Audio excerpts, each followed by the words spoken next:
Hello guys, welcome back to another exciting episode of Logical NDE. Here, we bring you a life-changing stories of near-death experiences from people from all over the world. If you are new to the channel and are someone who enjoys learning about life after death, you would find our videos very interesting. So now, without any further delay, let's get into today's story.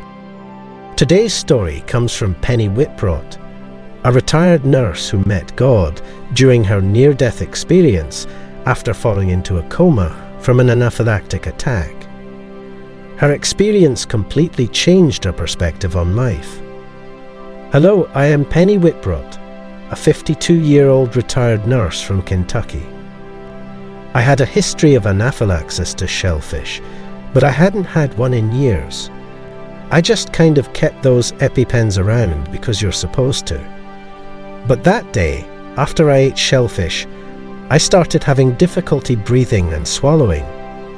I am a nurse, so I knew it was anaphylaxis. I gave myself my EpiPen and asked my son to drive me to the hospital.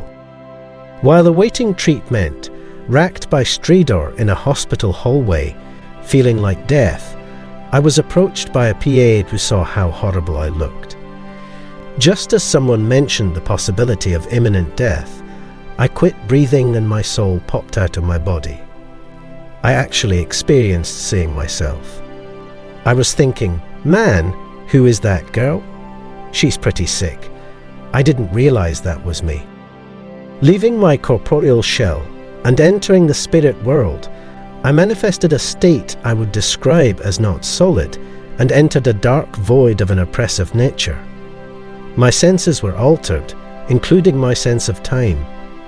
Time here on earth is so structured, and time there really slips away. If I had to compare this earthly time with the time I spent in that void, I would say that it was about 10 years. It just occurred to me that the spiritual space I was in was a picture of the spiritual space I had made on the ground. Since my divorce many years ago, I had built a kind of wall around me to protect myself and the children.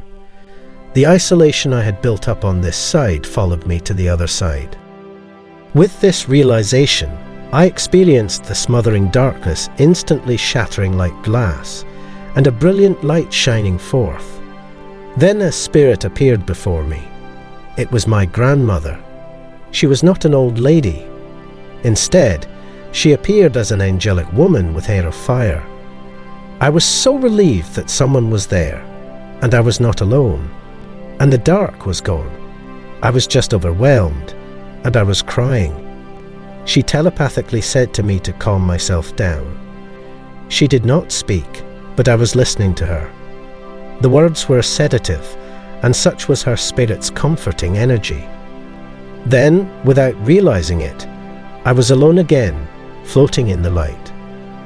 I was amazed at how a thought becomes reality there. I would think of something, and as soon as I thought about it, it was there. I remember thinking of flowers, and then suddenly I looked down, and my thought had created flowers. They were yellow, not as we understand yellow, but brilliantly bright yellow. Each flower had its own vibration and its own song and its own smell and taste. And you don't have to approach it to experience it. You can experience it just by looking at it. And none of the flowers collided with each other. And each blade of grass had its own resonance and singing. And it all just worked amazingly together. It is much richer than anything I have ever seen on earth. Before we continue the story, we would like you to take a moment to sincerely appreciate your support by liking, sharing, and subscribing to our channel if you genuinely enjoy viewing these kinds of stories. This way, you will be able to stay up to date on all of our new releases. Make sure to link up with us right away. Finally, I met my Creator, God. Initially, I felt bitterness toward Him for what I and my loved ones dealt with in life. He then revealed to me that the so-called bad things seen on earth, when they are passed on into eternity, bear redemptive fruits beyond the precise understanding of mortal beings. I said to him, I have seen what you have allowed me and my children to face. Their father left them when they were babies, and leaving me was hard enough and not deserved. I can bear everything he's done to me, but watching these kids talk to him on the phone and then go to the mailbox every day looking for a gift he said he would send, and watch them walk back every day breaks my heart. I questioned God why he allowed it. This injustice fueled my resentment.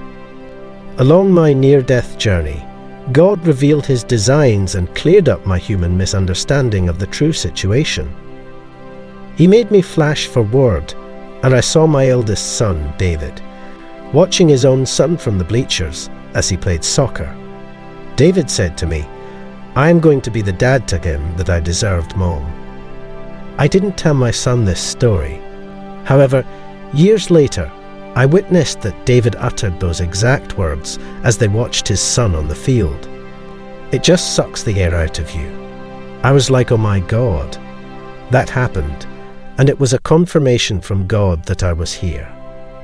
There are times you doubt that near-death experience because so many people doubt it.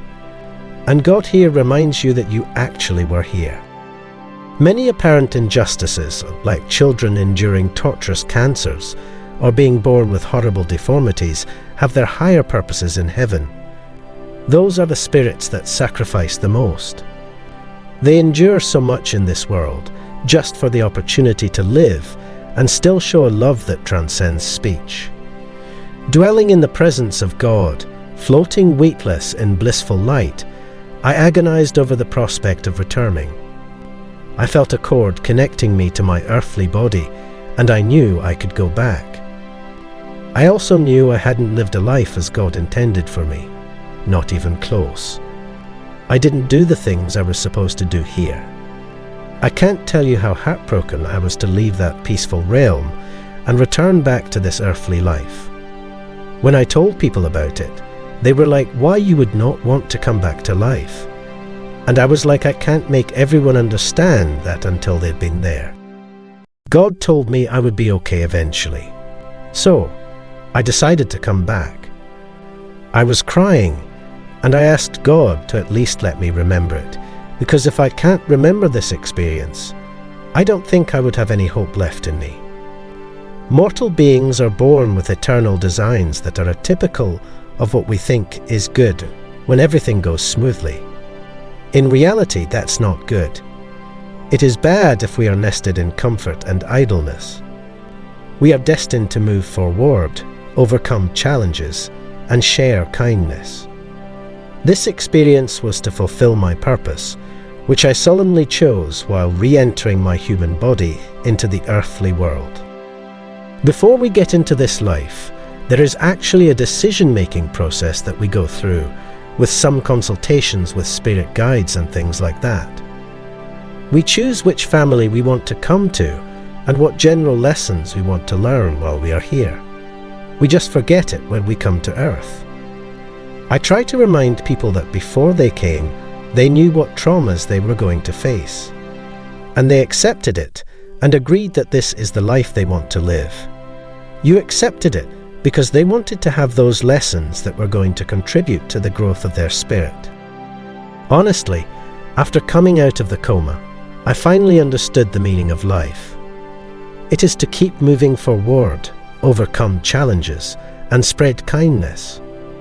That's it for today, folks.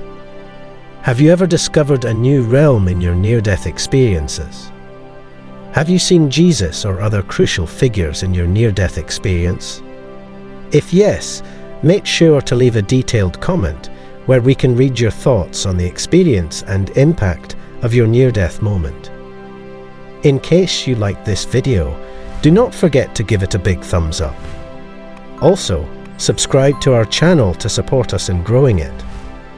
Share the video with your friends and family so they can have a fair taste of life after death and near-death experiences through our channel.